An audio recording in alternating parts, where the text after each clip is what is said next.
So I'm going to talk about NEET preparation strategy. Okay, so you people may follow this strategy to get a very good rank, or you may get a very top class rank. Okay, so first of all, some smart way. Okay, this is a very important thing to remember, that this is the smart way you can follow, or you can take to get a good rank in NEET exam.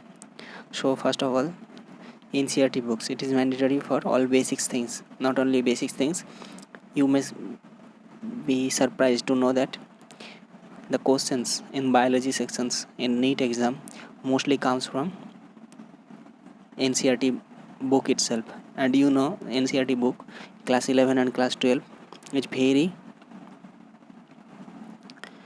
limited in number of pages. Okay, so very thin book, but it has weightage of very big. Okay, so only one for class 11 one part, and class 12 another part, so only two parts are there. You know, in physics and chemistry there are so many parts for NCERT also. Okay, NCERT books, but in biology only on two parts, one for 11 and one for 12.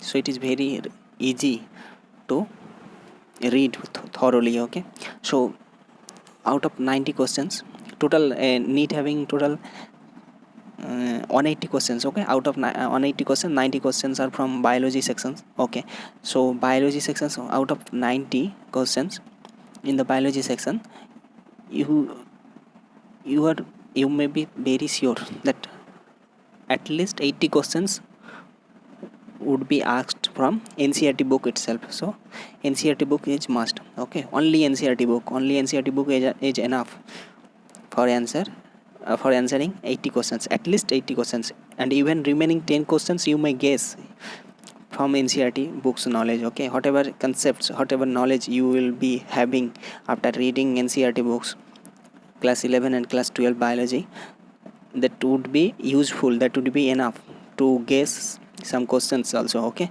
so almost 85 questions you would be able to answer in the biology sections in the NEET exam. Okay, so only 5 questions may be out of concept.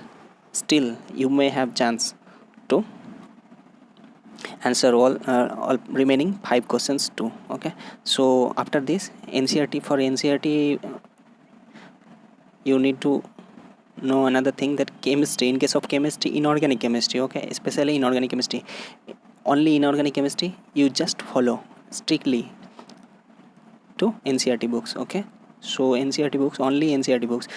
Inorganic chemistry, no need to study from anywhere else. Okay, only NCERT inorganic part is more than enough.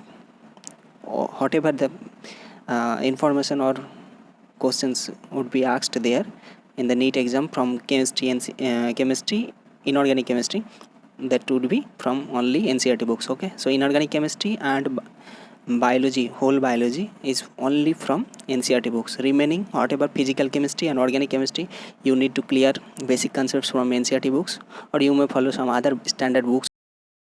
So problem at all. And for physics whole part, you may go through NCERT books or from some other standard book. That is not the issue. From there, first you need to clear the concepts, you need to go through all the theories, whatever it is there in the syllabus.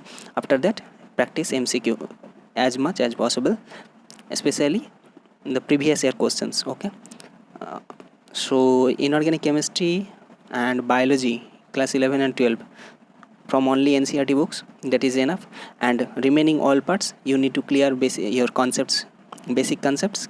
Then you as you practice more MCQ, more will be the marks what you would get in the NEET exam. Okay, so this is the smart way. So more the you whatever you practice, that will be reflected in your result. Okay, so more you practice, more your score. So this is the smartest way. Okay, this you can follow thoroughly. Okay, thank you.